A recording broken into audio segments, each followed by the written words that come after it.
Mummy dressing table के सामने बैठी तैयार हो रही है।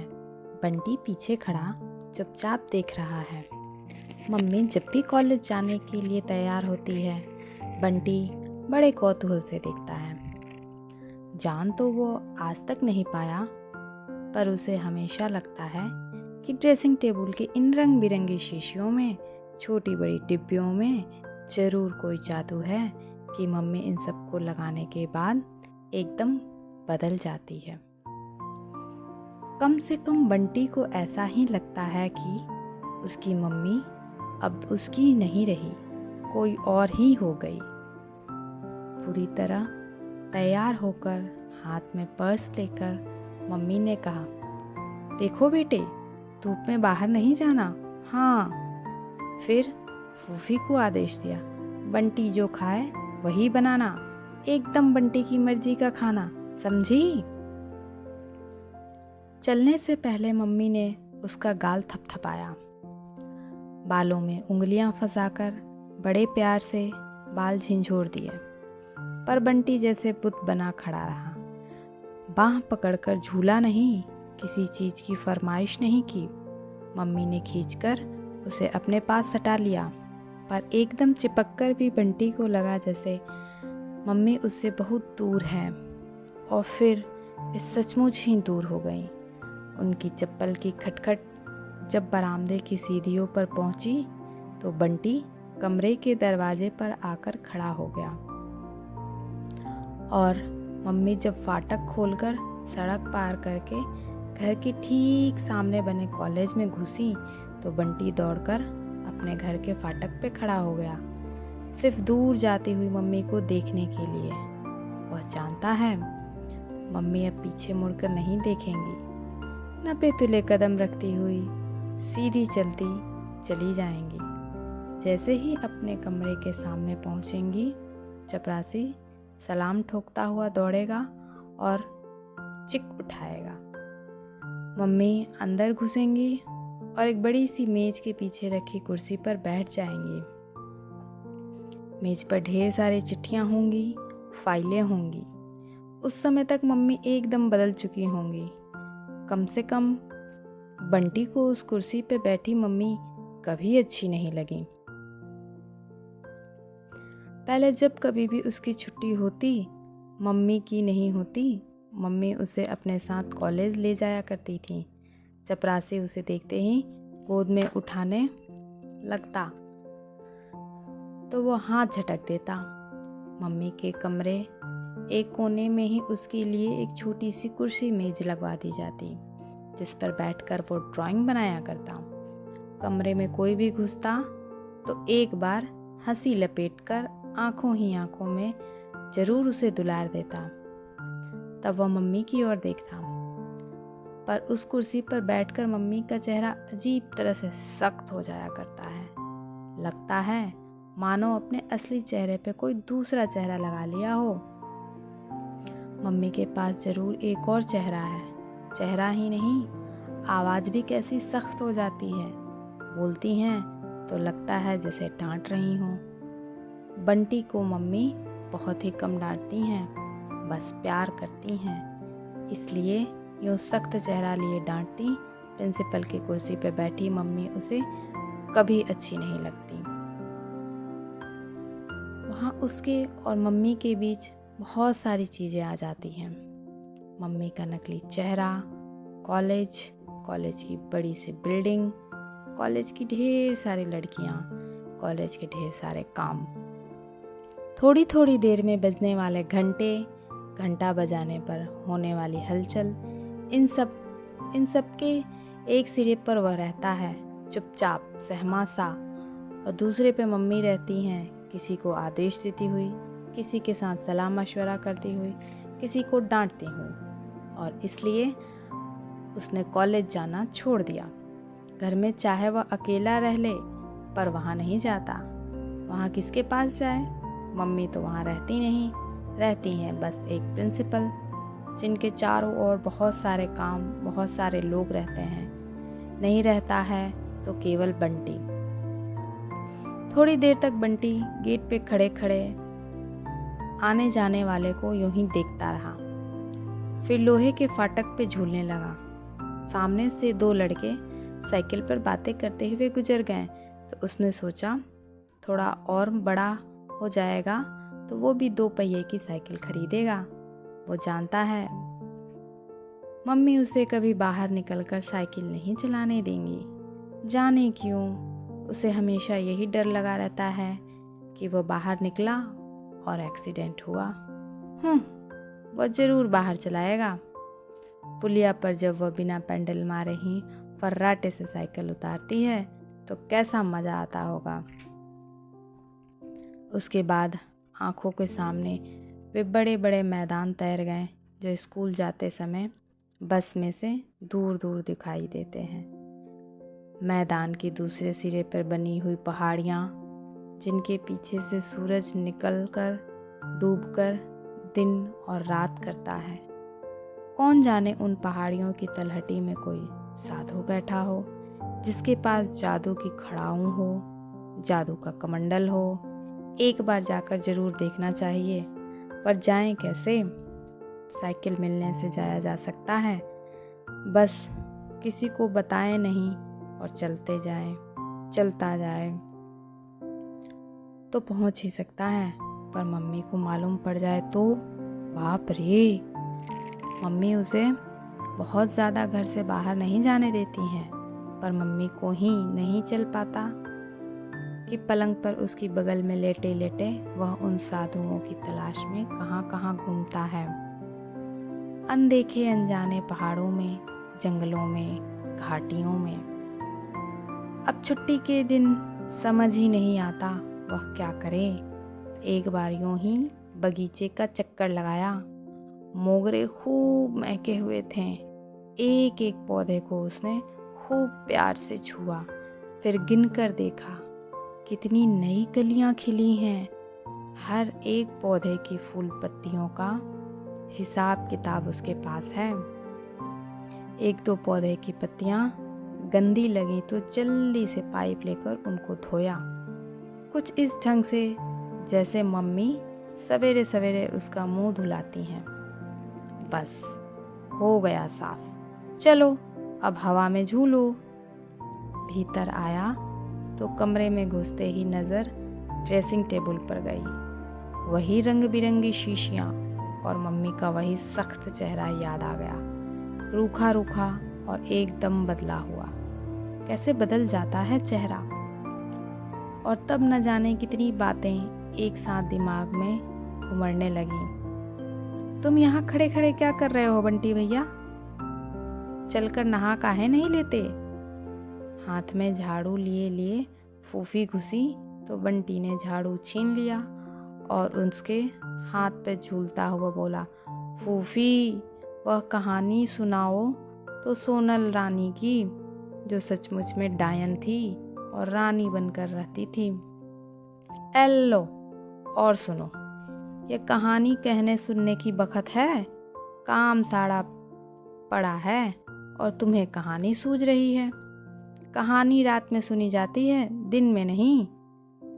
नहीं, मैं अभी सुनूंगा, कोई काम वाम नहीं। फिर आंखों में जाने कितना कौतूहल भरकर पूछा, अच्छा फूफी, वो डायन से रानी कैसे बन जाती है? उसके पास जादू था? और क्या, तो डायन थी, सारे जादू बस में कर रखे थे। बस जो चाहती बन जाती, मन होता वैसा भेष धर लेती। क्यों फूफी, आदमी भी चाहे तो ऐसा कर सकता है? कैसे कर लेगा आदमी? आदमी के बस में क्या जादू होता है? तुमने डायन देखी है फूफी? कैसी होती होगी? जब आदमी के वेश में होती होगी तब तो कोई भगवान भी पहचान नहीं सकता होगा। बंटी की आंखों में जाने कैसे कैसे चित्र तैरने लगे। अरे हमने नहीं देखी कोई डायन वायन, तुम चलकर नहा लो। नहीं, अभी नहीं नहाता। और बंटी पीछे के आंगन में आया तो झमझम करती सोनल रानी भी साथ आ गई।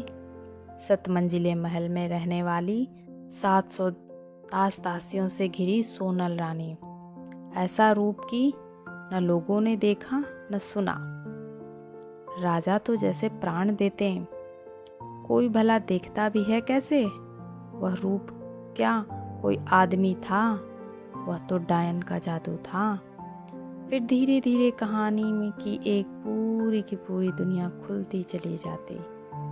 भेड़ बनाकर रखे हुए राजकुमार, मैना बनाकर रखी हुई राजकुमारी, ऐसा कुछ होता जरूर है जिससे आदमी भेष बदल लेता है। बंटी फिर भीतर गया। चुपचाप ड्रेसिंग टेबल के पास जाकर शीशियों को उठा उठा कर देखने लगा। एक बार मन हुआ मुंह पर भी लगा देखे, क्या उसका चेहरा भी मम्मी की तरह बदल जाएगा। यह क्या, तुम फिर ड्रेसिंग टेबल पर पहुंच गए। फूफी खड़ी हंस रही थी। बंटी एकदम सकपका गया।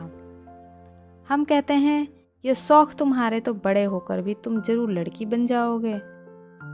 मारूंगा मैं फिर वही गंदी बात कही तो। बंटी हाथ उठाकर अपनी छेप गुस्से में छिपाने लगा। फूफी भी अजीब है, मम्मी कभी प्यार करते हुए उसे गोद में बिठा लेंगी या अपने साथ लेटाकर कहानी सुनाएंगी तो हमेशा उसे ऐसे ही चिढ़ाएंगी। तुम अभी तक माँ की गोद में चिपक कर बैठते हो। छी छी, तुम तो एकदम लड़की हो बंटी भैया। देख लो मम्मी या फूफी। पर मम्मी है कि फूफी को कुछ नहीं कहती, बस हंसती रहती हैं, क्योंकि उस समय घर में जो रहती है मम्मी है, वह भी एकदम मम्मी बनी हुई। कॉलेज में हो तो पता लगे इस फूफी को, ऐसी घुड़की मिले कि सारा चिढ़ना भूल जाए। मेरा तो बेटा भी यही है और बेटी भी यही है। हंसती हुई मम्मी उसे अपने ओर से ज़्यादा सटा लेती हैं। उस समय फूफी के सामने माँ की बाहों से छूटकर भागने के लिए वह जरूर कसमसाता रहता है, पर यूं उसे मम्मी की गोद में बैठना, उसके साथ सटकर सोना अच्छा लगता है। सोने से पहले मम्मी उसे रोज़ कहानी सुनाती हैं, राजा रानी की, परियों की, ऐसे ऐसे राजकुमारों की जो अपने माँ को बहुत प्यार करते थे और अपनी माँ के लिए बड़े बड़े समुद्र तैर कर गए थे, ऊंचे ऊंचे पहाड़ पार कर गए थे। फिर मम्मी उसके गाल सहलाते हुए पूछती, अच्छा बता, तू मेरे लिए इतना सब करेगा बड़ा होकर, या कि निकाल बाहर करेगा। हटाओ बुढ़िया को, बोर करती है। तत मम्मी को कभी नहीं छोड़ूंगा। तब मम्मी निहाल होकर उसे बाहों में भर लेती और उसके गालों पर ढेर सारे किस्सू देती।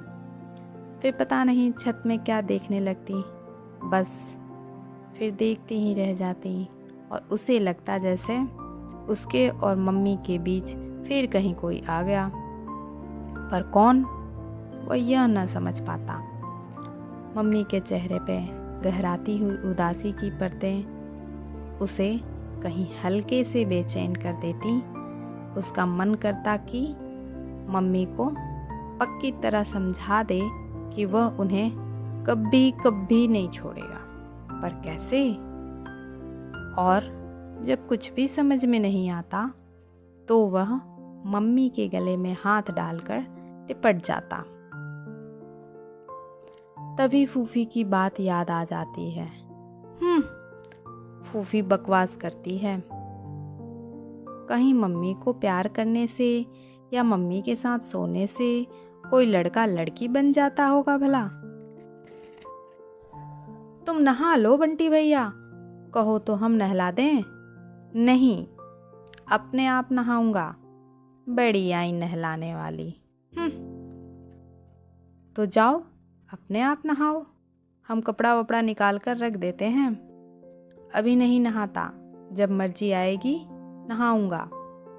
फूफी को लेकर अभी भी गुस्सा भरा हुआ है बंटी के मन में। बंटी ने अपनी अलमारी खोली, मम्मी के खरीदे हुए और पापा के भेजे हुए खिलौने से अलमारी भरी हुई है। उसने नई वाली बंदूक निकाली, खूब बड़ी सी, और एकदम आंगन में झाड़ू लगाती हुई फूफी की पीठ में नाली लगा दी। बोला, अब कहेगी कभी लड़की, कर दूं शूट, गोली से उड़ा दूंगा, हाँ याद रखना। बंटी जब बहुत लाड़ में होता है या नाराज हो तो फूफी को तू ही कहता है। और क्या, तुम बंदूक ही तो मारोगे, इसी दिन के लिए तो पाल पोस कर बड़ा किया है। तब पता नहीं क्यों मम्मी की कोई बात याद आ गई और बंटी का हाथ अपने आप हट गया। ख्याल आया उसने अपनी बंदूक टीटू को तो दिखाई ही नहीं। उसके मुकाबले में टीटू के पास बहुत कम खिलौने हैं, फिर भी ऐसी शान लगाता है जैसे लाट साहब हो। उस दिन कैरम बोर्ड दिखा दिखा कर कितना इतरा रहा था। वो मम्मी से कहकर अपने लिए भी कैरम बोर्ड खरीदेगा, और नहीं तो इस बार पापा आएंगे तो उनसे लेगा। पिछली बार पापा जिस दिन आए थे उसी दिन उसका रिजल्ट निकला था। कितने खुश हुए थे पापा उसका रिजल्ट देखकर। खूब प्यार किया था, शाबाशी दी और ढेर सारी चीज़ें दिलवाई थी। इस बार कब आएंगे पापा, या किधर चलें? उसे पिछले दरवाजे से बाहर जाते हुए फूफी चिल्लाई, मैं टीटू के यहाँ जा रहा हूँ, अभी आ जाऊँगा। वही मत खेलने बैठ जाना, मम्मी गुस्सा होंगी, नहीं तो नहाया धोया कुछ नहीं है। बंटी दूर निकल आया।